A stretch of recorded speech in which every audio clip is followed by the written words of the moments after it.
2019 జనవరి మాసంలో మీరు అక్కడ శంకుస్థాపన చేశారు. ఏమైంది చెప్పండి? ఏం జరిగింది చెప్పండి? చంద్రబాబు నాయుడు గారి ఫ్లైట్ ఏమైనా కుప్పంలో దిగుతున్నాడా?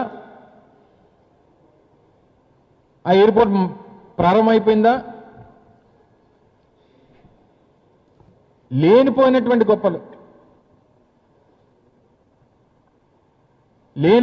గొప్పలు చెప్పుకొని అది విజన్ అని చెప్తాడు. డాటా సెంటర్ తీసుకొస్తే అది మేమే తీసుకొచ్చామని చెప్తాడు. గ్రీన్ హైడ్రోజన్ హబ్ ఆ రోజు జగన్మోహన్ రెడ్డి గారు తీసుకొని వస్తే అది మేమే తీసుకొని వచ్చామని చెప్తారు.